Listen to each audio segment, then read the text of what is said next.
Do you think he can make it through? Are you optimistic for an entire season this upcoming year? I'm optimistic because I don't think that he exposed himself to the wear and tear last season because he got injured very, very early in the season, like a game and a half into the season.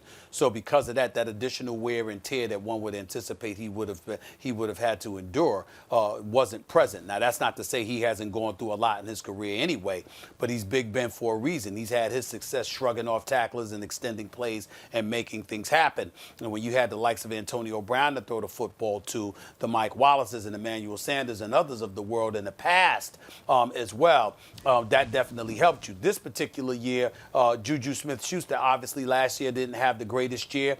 Of course, James Washington, there was no 1,000-yard receivers or anything like that, but that had a lot to do with the fact that you didn't really have a quarterback. You were playing with third and fourth stringers, for crying out loud. So I anticipate that Ben Roethlisberger, aching and itching to play, get back out there, having fully recovered from his injury, we hope. I'm going to be optimistic in this regard and think for the standpoint of just this upcoming season that he'll be able to play the season, he'll be able to survive and prosper. Juju Smith-Schuster will shine, James Washington will shine. They acquired Eric Ebron to go along with Vance McDonald. I think they both shined at the tight end spots. We'll see what happens. Yeah, look, Roethlisberger, I think he can make it through a season. But what does that mean for Roethlisberger? Does that mean he plays 16 games? As you mentioned, Molly, that normally doesn't happen. But he never has played until last season with a catastrophic injury, fewer than 12 games. So he's always playing like 3/4 of the season at least. And in fact, as you would expect, but it's interesting to see it verified by the numbers, the more games he misses, the worse the Steelers do. When he plays, they win twice as much as they lose. He's a great quarterback. He's going to be in the Hall of Fame one day. So, and then you look at recent years, how is he trending? It was a bunch of 12 games, then 14, then 15, then 16. Is that just kind of random fluctuation?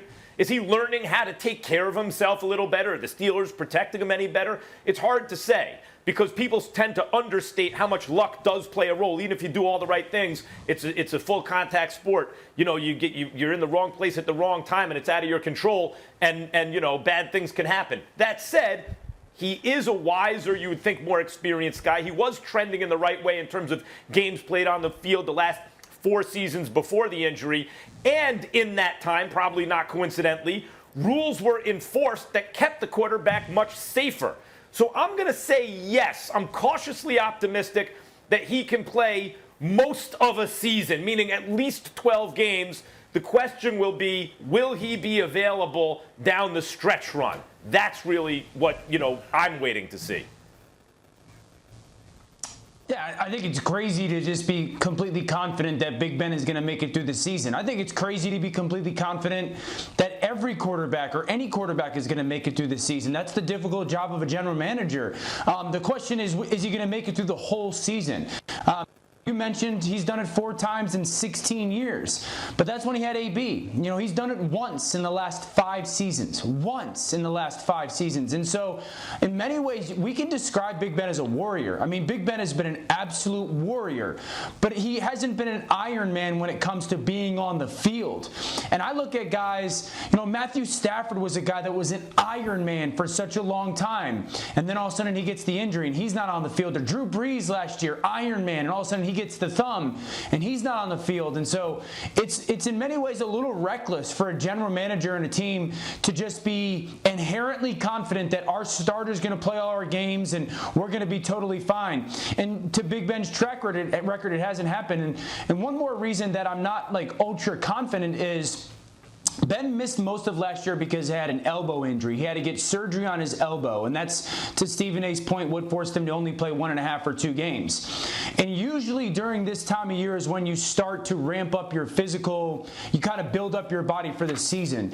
And part of that as a thrower is throwing. Everyone thinks that throwing is just a negative thing. It's wear and tear, but it's also a hardening. It's a conditioning in many ways of your shoulder and your elbow. But we don't have that this offseason. And so Big Ben coming off the surgery, injury, what is his arm conditioning going to be like? You know, is it going to be what it would have been if we did have our offseason? I just get a little concerned that is he going to be getting the types of throws and the amount of throws that he normally would in a regular offseason this offseason to make sure that elbow that was surgically repaired is at full conditioning strength. And so that I would not be super confident in the least bit if I was the Steelers, their fans, or Kevin Colbert, their general manager. Well, you can look at it from that perspective, and I can't knock you from that, and I'd be remiss in neglecting to mention that I am a Steelers fan, so I'm optimistic and I'm a bit emotional about it. But what I will say to you is that they had the second worst passing attack in football last year, the third worst rushing attack.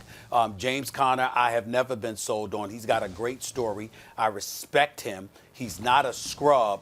But there was a precipitous drop-off, and he missed about 4 games, and I get all of that. But even when he was in the lineup, he just never really, really moved me. He's a guy that can get some yardage for you, that could help move the chains, but he's not a game changer. There's nothing spectacular about him, and I think that the Steelers need some help in that regard. But I'm anticipating that that's going to happen. I'm anticipating with Ben Roethlisberger, instead of a 3rd or 4th round pick, the 4th rounder, throwing the football to Juju Smith-Schuster, to James Washington, or an Eric Ebron or Vance McDonald or somebody. I'm anticipating that Big Ben Roethlisberger, being the experienced Super Bowl champion, big quarterback that he is, who can see over defenses, I think that's going to elevate their level of play and production. I'm hopeful that Mike Tomlin will find somebody at the running back spot. I think the defense is going to give the offense a multitude of opportunities to make some things happen. And because of that, I'm optimistic that Ben Roethlisberger will be able to survive this season, because, again, he really didn't play last season. And I think that's going to help him thrive and be a bit more fresh this upcoming season. It is optimistic. I recognize that. But, damn it, I have the right to. And maybe.